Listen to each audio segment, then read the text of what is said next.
Madam common ಆಗಿ ಒಂದು ಸಿನಿಮಾದಲ್ಲಿ ಅವಕಾಶ ಸಿಗುವಂತದ್ದೇ ಹೆಚ್ಚು ಅಂತದ್ರಲ್ಲಿ ನಿಮ್ ಮೂರ್ ಸಿನಿಮಾದಲ್ಲಿ ಅವಕಾಶ ಸಿಕ್ಕಿದ್ರು ಕೂಡ ಕಾರಣಾಂತರಗಳಿಂದ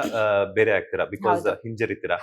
ಅಥವಾ ಏನು ಬೇಡ ಯಾವ್ದೋ ಒಂದು ಕಾರಣಕ್ಕೆ ಬೇಡ ಅಂತೀರಾ ಏನಿರ್ಬೋದು ಆ ಕಾರಣ ಅಂತ ಡೇಟ್ಸ್ ಸರ್ ಅವಾಗ ನಾನು ಇನ್ನ ಓದ್ತಾ ಇದ್ದೆ ಸೊ ಅದನ್ನ ನನಗೆ ಮ್ಯಾನೇಜ್ ಮಾಡಕ್ ಆಗ್ತಿಲ್ಲ ಅಂದ್ರೆ ಇವಾಗ ನಾವು 1 ವರ್ಷಕ್ಕೆ ಅಗ್ರಿಮೆಂಟ್ ಹಾಕಿರ್ತೀವಿ ಅದಾದ್ಮೇಲೆ ತಿರ್ಗಾ ಕಮಿಟ್ಮೆಂಟ್ ಬೇಕು ಅಂದ್ರೆ ಅದಾದ್ಮೇಲೆ ಇನ್ನ 2 ವರ್ಷ 3 ವರ್ಷ ಕಮಿಟ್ಮೆಂಟ್ಸ್ ಬೇಕು ಅಂದ್ರೆ ನಮಗೂ ನಮ್ ಕಮಿಟ್ಮೆಂಟ್ಸ್ ಇರತ್ತೆ ಅಲ್ವಾ ಸರ್ 1 ವರ್ಷದ ಅಗ್ರಿಮೆಂಟ್ ಆ ಟೈಮಲ್ಲಿ ಮುಗಿಸಿದ್ರೆ ನಮ್ಗೇನ್ ಸಮಸ್ಯೆ ಇಲ್ಲ ಅದಾದ್ಮೇಲೆ ಇನ್ನ ಟೈಮ್ ಬೇಕು ಇನ್ನ ಪಾಪ ಅವ್ರನ್ನು ನಾವು ಬ್ಲೇಮ್ ಮಾಡಕ್ ಆಗಲ್ಲ ಸಿನಿಮಾ ಅಂದ ತಕ್ಷಣ ಎಲ್ಲರೂ ಎಫರ್ಟ್ ಇರತ್ತೆ ಟೀಮ್ ವರ್ಕ್ಸ್ ಇರೋದು ಸೊ ಒಂದಲ್ಲ ಒಂದು ಬರತ್ತೆ ಪಾಪ ಕಷ್ಟ ಎಲ್ರಿಗೂ ಇರತ್ತೆ ಹಂಗಂತ ನಮ್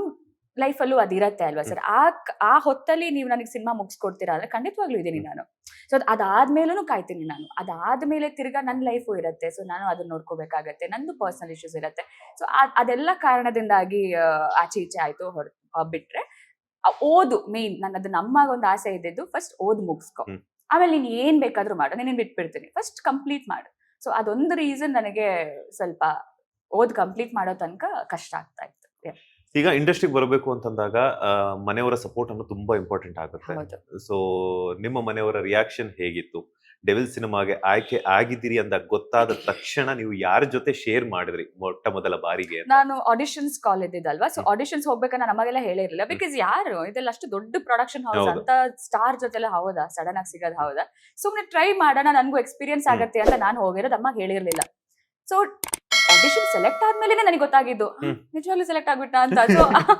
ಅವಾಗ್ಲೇ ನಾನು ಅಮ್ಮ ಕಾಲ್ ಮಾಡಿ ಹೇಳಿದ್ದು ಹಿಂಗ್ ಹೋಗಿದ್ದೆ ಸೆಲೆಕ್ಟ್ ಆಗಿದ್ದೀನಿ ಅಮ್ಮ ಎಲ್ಲ ನಂಬಕ್ಕೆ ರೆಡಿ ಇಲ್ಲ ಏನೋ ಹೇಳ್ತಾಳೆ ಇವಳು ಸುಮ್ನೆ ಅಂತ ಹೇಳ್ಕೊಂಡು ಅಲ್ಲೇ ಬಿಟ್ಬಿಟ್ಟಿದ್ರು ಅಗ್ರಿಮೆಂಟ್ ಸೈನ್ ಆಗಿ ಸೆಟ್ ಹೋಗಿ ಆ ಫೋಟೋ ಕಳಿಸ್ದಾಗ್ಲೇ ಹೌದಲ್ಲ ನನ್ ಮಗ್ಳು ದರ್ಶನ್ ಸರ್ ಜೊತೆ ಸಿನಿಮಾ ಮಾಡ್ತಿದ್ದಾರೆ ಅಂತ ಅವತ್ತು ಆಕ್ಸೆಪ್ಟ್ ಮಾಡ್ಕೊಂಡಿರೋದು ಅವರು so yeah it was they are all happy because ಅವರೆಲ್ಲ ದರ್ಶನ್ ಸರ್ ತುಂಬಾ ದೊಡ್ಡ ಅಭಿಮಾನಿಗಳು ಅವರೆಲ್ಲ ಅಂದ್ರೆ ಅವ್ರು ಮಾಡಿರುವಂತ ದಾನ ಧರ್ಮಗಳನ್ನೆಲ್ಲ ನೋಡ್ಕೊಂಡು ಬಂದಿರ್ತಾರಲ್ವಾ ಸರ್ ಸೊ ಅದನ್ನೆಲ್ಲ ಅವ್ರಿಗೆ ತುಂಬಾ ಇಷ್ಟ ಅವ್ರ ವ್ಯಕ್ತಿತ್ವ ತುಂಬಾ ಇಷ್ಟ ಸೊ ಮನೆಯಲ್ಲಿ ನನ್ನ ಚಿಕ್ಕಿ ಅಂದ್ರೆ ನನ್ನ ಚಿಕ್ಕಮ್ಮ ಸೊ ಅವರೆಲ್ಲ ತುಂಬಾ ಖುಷಿ ಪಟ್ರು ದೇರ್ ಆಲ್ ವೇಟಿಂಗ್ ಅಂದ್ರೆ ತುಂಬಾ ಕಾಯ್ತಾ ಇದ್ರು ಶೂಟಿಂಗ್ ಟೈಮ್ ಅಲ್ಲಿ ಒಮ್ಮೆ ಮೀಟ್ ಮಾಡ್ಸು ನಾನು ಒಮ್ಮೆ ಮೀಟ್ ಮಾಡ್ಸಿದ್ರ ಇಲ್ಲ ಯಾಕೆ ಪಾಪ ಅವ್ರಷ್ಟೊಂದು ಯಾಕಂತಂದ್ರೆ ದರ್ಶನ್ ಸರ್ ಎಲ್ಲ ವರ್ಕ್ ಮಾಡ್ತಾ ಇದಾರೆ ಅವರೆಲ್ಲರೂ ಆಯ್ತಾ ಸೊ ಅವರು ಫ್ರೀ ಇರ್ಬೇಕಾದ್ರೆ ನಮಗ್ ಶೂಟಿಂಗ್ ಇರ್ತಾ ಇರ್ಲಿಲ್ಲ ಸೊ ಹಂಗಾಗ್ತಾ ಇತ್ತು ಅದು ಸೊ ಹಂಗ್ ಮಿಸ್ ಆಯ್ತು ಖಂಡಿತವಾಗ್ಲೂ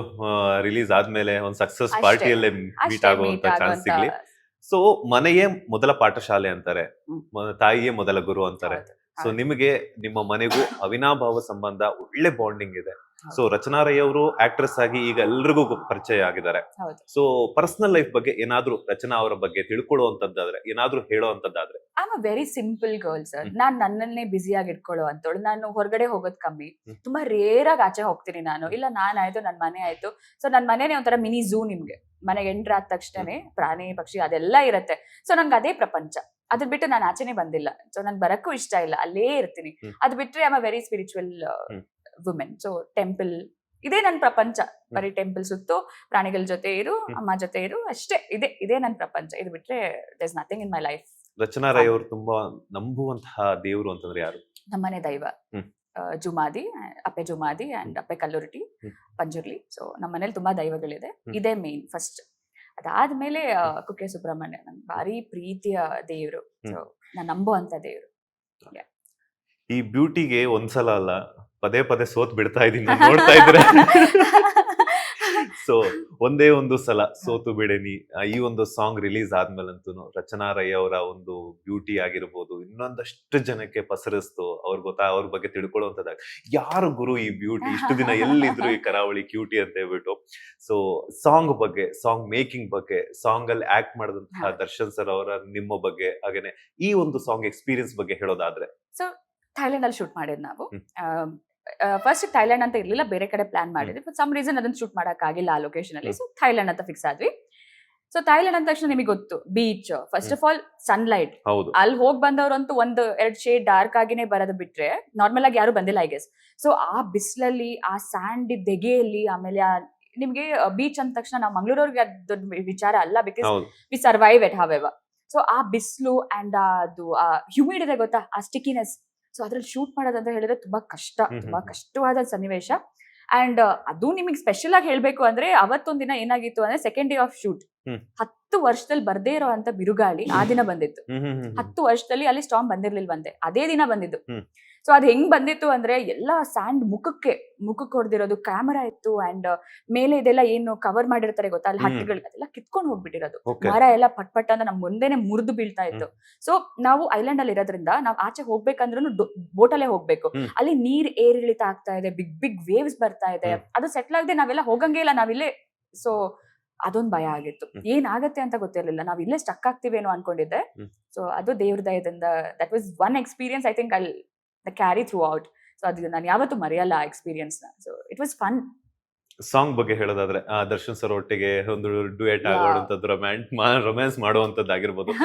ಒಂದು ಅವಕಾಶ ಸಿಕ್ಕಿದ್ರೆ ಸಾಕು ಅವ್ರ ಜೊತೆ ಫೋಟೋ ತಗೋಬೇಕು ಅನ್ನುವಂತ ಆಸೆ ಆಕಾಂಕ್ಷೆ, ಅಂತದ್ರಲ್ಲಿ ಎಷ್ಟೋ ಜನ ಹೀರೋಯಿನ್ಸ್ ವೆಯ್ಟ್ ಮಾಡ್ತಿದ್ದಂತಹ ಗಳಿಗೆ ನೀವು ನಿಜವಾಗ್ಲೂ ಹೇಳ್ತೇನೆ, ಟು ಬಿ ಫ್ರಾಂಕ್, ನೀವು 100% ಲಕ್ಕಿ ಗರ್ಲ್ ಅಂತಾನೆ ಹೇಳ್ಬೋದು. ಅದ್ರ ಹಿಂದೆ ನಿಮ್ಮ ಪರಿಶ್ರಮನೂ ಕೂಡ ಇದ್ದೇ ಇದೆ. ಬಿಕಾಸ್ ಯಾಕಂತಂದ್ರೆ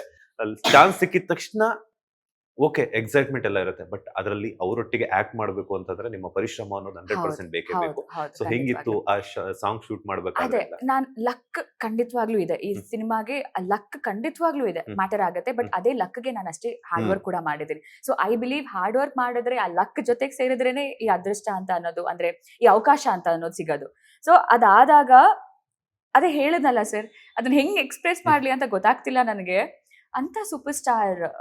ಅವರು ಪಾಪ ನಮ್ಮವ್ರಿಗೆ ಅವಕಾಶ ಕೊಡಿ ಅಂತ ಹೇಳಿದಕ್ಕಲ್ವಾ ಸರ್ ಪಾಪ ನಾನ್ ಇಲ್ಲಿ ಕೂತಿರೋದು. ಇಲ್ಲ ಅಂದ್ರೆ ಪಾಪ ಅವ್ರಿಗೆ ಎಷ್ಟೋ ಆಪ್ಷನ್ಸ್ ಇರ್ತಾ ಇದ್ವು, ಎಂತೆಂತ ಹೀರೋಯಿನ್ಸ್ ಬರ್ತಾ ಇದ್ರು ಸರ್ ಜೊತೆ ಆಕ್ಟ್ ಮಾಡಕ್ಕೆ. ಬಟ್ ಅವ್ರು ಇಲ್ಲ, ನಮ್ಮವ್ರನ್ನ ನೋಡಿ ಪಾಪ ಒಂದು ಅವಕಾಶ ಕೊಡೋಣ, ಬೆಳೀಲಿ ಅವ್ರುನು ಅಂತ ಮನ್ಸ್ ಮಾಡಿದ್ದಕ್ಕೆ ನಾನು ಇವತ್ತಿಲ್ಲಿ ಕೂತಿರೋದು. ಸೊ ಅದು ಏನೇ ಸಂಪೂರ್ಣ ಕ್ರೆಡಿಟ್, ಅದ್ ಏನೇ ಕ್ರೆಡಿಟ್ ಇದ್ರು ಸರ್ ಅದು ನಮ್ ಪ್ರಕಾಶ್ ಸರ್ಗೆ, ನಮ್ ದರ್ಶನ್ ಸರ್ಗೆ ಹೋಗೋದು. ಅಂಡ್ ನೀವು ಸಾಂಗ್ ಬಗ್ಗೆ ಕೇಳಿದ್ರಿ, ಸೊ ಸಾಂಗ್ ಇದು ಅಷ್ಟು ಸುಂದರವಾಗಿ ಸ್ಕ್ರೀನ್ ಅಲ್ಲಿ ಬರ್ಬೇಕಂತ the biggest reason is our choreographer Santu sir. And ಇನ್ನೊಂದು ದೊಡ್ಡ ಮೆಜಿಷಿಯನ್ ಅಂದ್ರೆ ನಮ್ ಸುಧಾಕರ್ ಸರ್, ನಮ್ DOP ಸರ್, ಮ್ಯಾಜಿಕಲ್ ಹ್ಯಾಂಡ್ಸ್ ಅವ್ರದಂತು. ಸೊ ಅವ್ರ ಒಂದೊಂದು ಫ್ರೇಮ್ ಇಡ್ತಾ ಇದ್ರು, ನಾವಲ್ಲಿ ನೋಡ್ತಾ ಇದ್ದಾಗ ಏನ್ ಹಿಂಗೆ ಅಂದ್ರೆ ನಮ್ ಕಣ್ಣಿಗೆ ಅಷ್ಟು ಚೆನ್ನಾಗಿ ಕಾಣಿಸ್ತಲ್ಲ, ಬಟ್ ಆ ಫ್ರೇಮ್ ಅಲ್ಲಿ ಅಷ್ಟು ಸುಂದರವಾಗಿ ತೋರಿಸೋರು ಅವರು. ಅವ್ರ ಇಮ್ಯಾಜಿನೇಷನ್ ಬೇರೆ. ಸೊ ಅವ್ರ ಇಮ್ಯಾಜಿನೇಷನ್ ಪ್ರಕಾರ ಇದು ಅಷ್ಟು ಸುಂದರವಾಗಿ ಮೂಡ್ ಬರಕ್ಕೆ reason, they are the reason. And entire cast and crew, ಅವರು ನಮ್ಮ ಟೀಮ್ ಆಗಿರ್ಬೋದು. ಸೊ ಅವರೆಲ್ಲ ಅಂದ್ರೆ how do I tell you, ಅವರೆಲ್ಲ ಹಾರ್ಡ್ ವರ್ಕ್ ಮಾಡಿರೋದ್ರಿಂದ ಆ ಸಾಂಗ್ ಅಷ್ಟು ಚೆನ್ನಾಗಿ ಬಂದಿದೆ ಸರ್. ಅಂಡ್ ಕಾಸ್ಟ್ಯೂಮ್ ವೈಸ್ ಆಗ್ಲಿ, ನಮ್ ತಶ್ವಿನಿ ಮ್ಯಾಮ್ ಅವ್ರ ಕಾಸ್ಟ್ಯೂಮ್ ಮಾಡಿದ್ರು ಚೇತನ್ ಅವ್ರ ಜೊತೆ. ಸೊ ಅವ್ರದೆಲ್ಲ ಪ್ಲಾನ್ ಎಲ್ಲ ಅಂದ್ರೆ ವೆಲ್ ಪ್ಲಾನ್ಡ್ ಅಂಡ್ ಎಕ್ಸಿಕ್ಯೂಟ್ ಆಗಿರೋದ್ರಿಂದ ಆ ಸಾಂಗ್ ಅಷ್ಟು ಮುದ್ದಾಗಿ ಸ್ಕ್ರೀನ್ ಮೇಲೆ ಮೂಡ್ ಬಂದಿದೆ ಸರ್. ಲೇಟೆಸ್ಟ್ ಹಾಗೂ ಇಂಟ್ರೆಸ್ಟಿಂಗ್ ಸುದ್ದಿಗಳಿಗಾಗಿ ಬಾಸ್ ಟಿವಿ ಕನ್ನಡ ಚಾನೆಲ್ನ ಸಬ್ಸ್ಕ್ರೈಬ್ ಮಾಡಿ, ಹಾಗೆಯೇ ಬೆಲ್ ಐಕಾನ್ ಪ್ರೆಸ್ ಮಾಡಿ. ಇದರ ಜೊತೆಗೆ ಫೇಸ್ಬುಕ್, ಇನ್ಸ್ಟಾಗ್ರಾಮ್, ಎಕ್ಸ್ ನಲ್ಲೂ ಮಿಸ್ ಮಾಡದೆ ಫಾಲೋ ಮಾಡಿ.